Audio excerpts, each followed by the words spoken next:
Bill Kristol's on the line, the editor of the Weekly Standard. And Bill, I don't know how to put this nicely. You have stirred him up with a tweet that you put out saying that you think that we need the name of a new party that will have to start if Trump wins the GOP nominations, suggesting that if Trump wins the nomination for the GOP, that there will be a third-party run.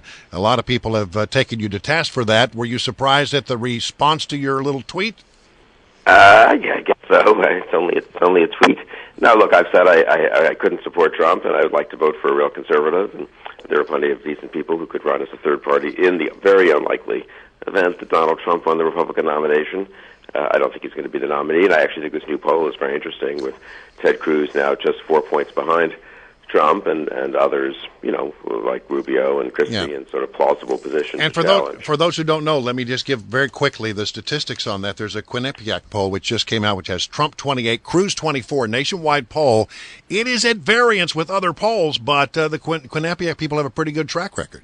Yeah, the Q poll, as they call it, is a good poll. I mean, Trump is not collapsing or even fading. He was at 27 in the previous Quinnipiac poll. So as I've always thought that way, I think he is hitting a kind of high around 30. In some polls, he's been as high as 41. In the two early voting states, though, Iowa and New Hampshire, he's in the 20s. And I do kind of think as voting day approaches, as voters really think hard about who should be the next president of the United States, given the world we live in, Trump is entertaining. Trump has said a lot of things that a lot of people are happy he said, taking on political correctness, breath of fresh air, all that stuff. I don't find him as amusing as other people do. I find him offensive a fair amount of the time, but nonetheless, I don't begrudge people, being disgusted with the political establishment and political correctness and all that, and being sort of tempted by Trump. But I think as people get serious about voting for the next commander-in-chief, I think his appeals it gets limited, at least. I'm not sure it collapses. And just one more question. Is Ted Cruz then the answer? Because he's the guy who seems to be picking up steam right now. He's run a very good campaign, very disciplined campaign.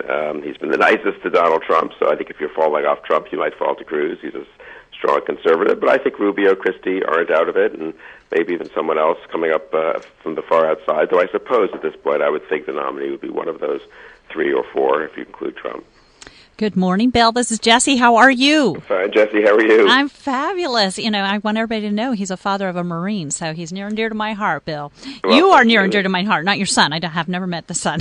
He's the one who should be near and dear to your heart. Well, it takes a great man to make a great Marine. That's what it boils down to. So that's very nice. Well, I'm very much parallel with a lot of your views on this. I found it shocking that there's been so many veterans on Twitter that have been pushing Trump when they've seemed to disregard some of the comments he made about POWs and excuse these behaviors because if a Democrat had said these things, it would have just been appalling and we would have been disgusted. So as a veteran, as somebody who supports the military, a lot of these comments to me have crossed very, very critical lines on showing respect and decency. What is your thought then if we should have, do you think it's possible we could be on the convention floor with 2 potential candidates and we're fighting it out as delegates? Well, first of all, I think what you said about Trump is well said, and you obviously speak with authority as a veteran, and I think a lot of people are so frustrated they've sort of fled from Obama, so to speak, to Trump, and I think now they're going to think a little more seriously. I think anything could happen. I had long breakfast yesterday with someone who's a very experienced Republican delegate type, been involved in all these different races.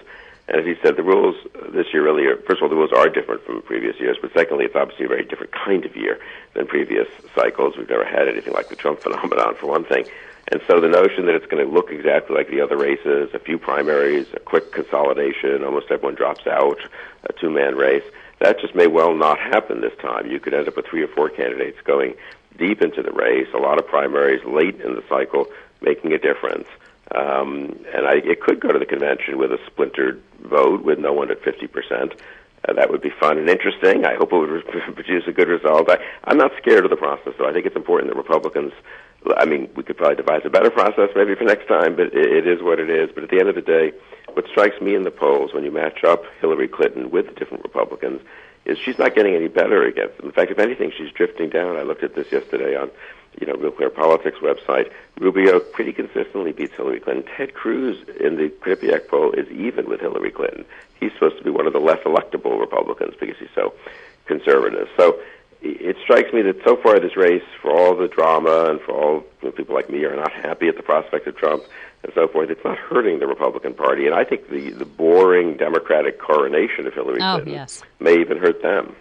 You know, the Fox Business folks are going to have a debate in January 18th, I think it is. I'm sorry, 14th. And one of the things that they've decided is they're going to trim the number of people who are on the main stage down to 6. I mean, I think that's a good idea. What do you think? I mean, I sort of think we need to winnow the field and let people really take a look at the people who have the best chance of actually securing the nomination.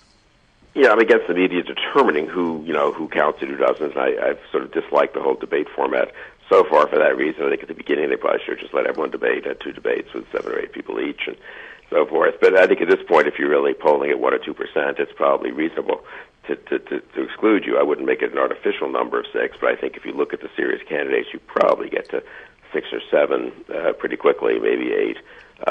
The debate thing was set up by the Republican Party in reaction to what they thought were too many debates last time. I think that was a misdiagnosis of what the problem was. The problem with Romney as a candidate wasn't that he was in too many debates. It was that he ended up being a not very good general election candidate. And in a way, they would be better off this year if there were more debates, more exposure of the different candidates, and not this kind of strict rule where everyone has to show up for this debate and no one gets to have other debates. You could also have, panel discussions with 2 or 3 candidates. So generally speaking, I think it's better for voters the more you can see of the candidates. And I agree that you can see more of these candidates if there are fewer of them they each get more time if there are fewer of them on stage, and at some point you do have to focus on the people who really could win. All right. Well, Bill Kristol, editor of the Weekly Standard, it's always a pleasure to have you here on the program. Thanks for joining us. Semper Fi. Thank you, and Merry Christmas to both of you, and have a great holiday. Semper Fi. Thank you very much. We appreciate that.